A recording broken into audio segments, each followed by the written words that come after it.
ಓಂ ಶ್ರೀ ಕೊಲ್ಲೂರು ಮೂಕಾಂಬಿಕಾಯ ನಮಃ. ವೀಕ್ಷಕರೇ ನಮಸ್ಕಾರ, ನಾನು ನಿಮ್ಮ ತಾಂತ್ರಿಕ ಎಂಪಿ ನಾಯಕ್.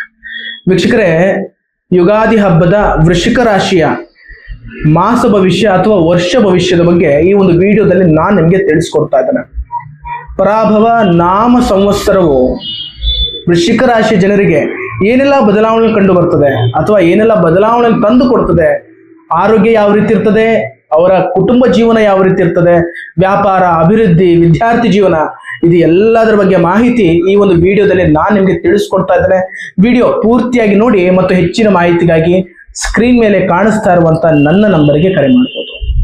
ವೀಕ್ಷಕರೇ, ವೃಶ್ಚಿಕ ರಾಶಿಯ ಜನರಿಗೆ ಈ ಒಂದು 50% ಒಳ್ಳೇದಾಗಬಹುದು ಅಥವಾ 50% ಒಂದು ರೀತಿಯಾಗಿ ಸಾಮಾನ್ಯವಾಗಿನೇ ಹೋಗ್ಬೋದು ಅಂತ ಹೇಳ್ಬೋದು. ಯಾತಕ್ಕೋಸ್ಕರ ಅಂತ ಹೇಳಿದ್ರೆ ಈ ಸಂವತ್ಸರವು ವೃಶ್ಚಿಕ ರಾಶಿ ಜನರಿಗೆ ಮಿಶ್ರ ಫಲಗಳನ್ನೇ ಕೊಡ್ತಾ ಇದೆ. ಆದಾಯದಲ್ಲಿ ಎಷ್ಟೇ ಹೆಚ್ಚಳ, ಏಳಿಗೆ, ಏನೇ ಒಂದು ಅಭಿವೃದ್ಧಿ ಇದ್ರೂ ಕೂಡ ಅಷ್ಟೇ ಖರ್ಚುಗಳು ಕೂಡ ಜಾಸ್ತಿ ಆಗ್ತದೆ. ಅನಾರೋಗ್ಯದ ಸಮಸ್ಯೆಗಳ ಬಗ್ಗೆ ಎಚ್ಚರ ವಹಿಸಬೇಕು. ಆರೋಗ್ಯ ವಿಚಾರದ ಬಗ್ಗೆ ಅಥವಾ ಮಂಡಿ ನೋವಿನ ಬಗ್ಗೆ ಅಥವಾ ಅನಾರೋಗ್ಯದ ಸಮಸ್ಯೆಗಳೇ ಬಂದೇ ಅತಿ ಹೆಚ್ಚಾಗಿ ಖರ್ಚಾಗುವಂತ ಚಾನ್ಸ್ ಸ್ವಲ್ಪ ಜಾಸ್ತಿ ಇರ್ತದೆ. ಶಿಕ್ಷಣ ವಿಚಾರಕ್ಕೆ ಅಂತ ಬಂದ್ರೆ ಖಂಡಿತವಾಗ್ಲೂ ಸ್ಪರ್ಧಾತ್ಮಕ ಯಾವುದೇ ಒಂದು ಅವಕಾಶಗಳಿದ್ರೆ ಅಲ್ಲಿ ಒಳ್ಳೆ ರೀತಿಯಾದಂತಹ ಒಂದು ರಿಸಲ್ಟ್ಗಳು ಬರುವಂತ ಲಕ್ಷಣಗಳು ವಿದ್ಯಾರ್ಥಿಗಳಿಗಿದೆ.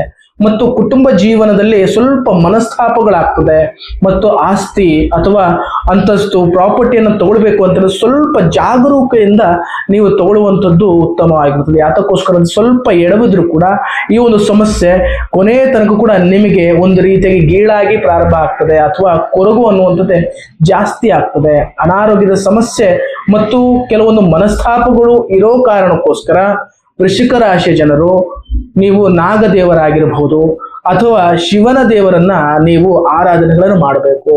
ಸೋಮವಾರ ದಿವಸ ಶಿವದೇವರನ್ನ ಆರಾಧನೆ ಮಾಡಬೇಕಾಗ್ತದೆ ಮತ್ತು ಅದೇ ದಿವಸ ನಾಗದೇವರನ್ನು ಕೂಡ ಪೂಜೆ ಮಾಡಿದ್ದೆ ಅಂತ ಆದ್ರೆ ಈ ಒಂದು ಅನಾನುಕೂಲ ಇರುವಂತ ಈ ಒಂದು ವರ್ಷದ ಫಲಗಳನ್ನ ಒಳ್ಳೆ ರೀತಿಯಾಗಿ ನೀವು ಅನುಭವಿಸಬಹುದು.